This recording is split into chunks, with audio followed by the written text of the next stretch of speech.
Mongolia के विशाल घास के मैदानों से एक ऐसे व्यक्ति की कहानी सामने आती है जिसने दुनिया का नक्शा हमेशा के लिए बदल दिया। पेश है चंगेज़ खान द ग्रेट खान। चंगेज़ खान, जिसे कभी तेमुजीन के नाम से जाना जाता था, सिर्फ एक विजेता नहीं था, वो एक ऐसा दूरदर्शी नेता था जिसने दुनिया के इतिहास को नई दिशा दी। आज हम उनके जीवन की अविश्वसनीय यात्रा को जानेंगे।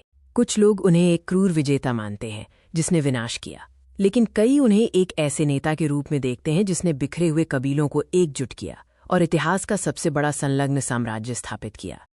अगले 5 मिनट में हम मंगोल साम्राज्य के उदय, विस्तार और चंगेज़ खान की अमिट विरासत को संक्षेप में जानने का प्रयास करेंगे। चंगेज़ खान का प्रारंभिक जीवन सुखद नहीं था। वो मंगोलिया के कठिन खानाबदोश वातावरण में पला बढ़ा, जहां जीवित रहना ही एक रोज का संघर्ष था। लगभग 1162 ईस्वी में तेमुजीन का जन्म हुआ। उनका बचपन एक बहादुर लेकिन साधारण कबीले के लड़के के रूप में बीता, जिसे भविष्य की कठिनाइयों का अंदाजा नहीं था। जब तेमुजिन सिर्फ 9 साल के थे, उनके पिता यसुगी को जहर दे दिया गया। इसके बाद उनके अपने कबीले ने उन्हें और उनके परिवार को त्याग दिया। इस घटना ने उन्हें अकेला और असहाय छोड़ दिया। गरीबी, अपमान और गुलामी के दौर से गुजरते हुए तेमुजीन ने सीखा कि जीवित रहने के लिए दृढ़ संकल्प और अटूट इच्छा शक्ति की जरूरत होती है। इन संघर्षों ने उन्हें एक नेता के रूप में ढाला। तेमुजिन ने महसूस किया कि मंगोल कबीले तब तक कमजोर रहेंगे जब तक वे आपस में लड़ते रहेंगे। उनका मुख्य लक्ष्य मंगोलों को एक झंडे के नीचे लाना था।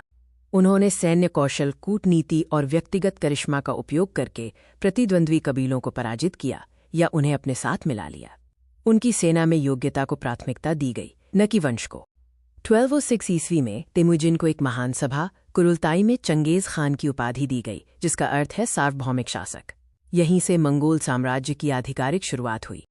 एक बार मंगोलिया एकजुट होने के बाद चंगेज़ खान ने अपनी नज़रें दुनिया के सबसे धनी और शक्तिशाली साम्राज्यों पर टिका दीं।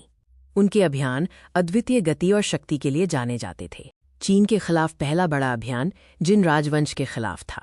मंगोल घुड़सवार सेना ने चीन की विशाल दीवारों और सुसज्जित सेनाओं को चुनौती दी, अंततः बीजिंग पर कब्जा कर लिया। जब ख्वारिज़्म साम्राज्य के शासक ने मंगोल दूतों को मार डाला तो चंगेज़ खान ने व्यक्तिगत बदला लेने की कसम खाई। ये अभियान इतना विनाशकारी था कि मध्य एशिया के बड़े हिस्से तहस नहस हो गए। मंगोल सेना की सफलता उनकी रणनीति पर निर्भर थी। बिजली की तेजी से हमला, झूठी वापसी की रणनीति और अविश्वसनीय अनुशासन। उनकी घुड़सवार सेना दुनिया में सबसे अच्छी मानी जाती थी।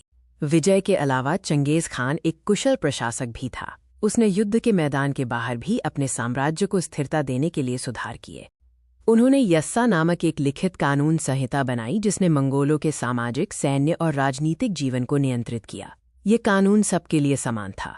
उनके शासनकाल में सिल्क रूट को सुरक्षित किया गया, जिससे पूर्व और पश्चिम के बीच व्यापार और सांस्कृतिक आदान प्रदान बढ़ा।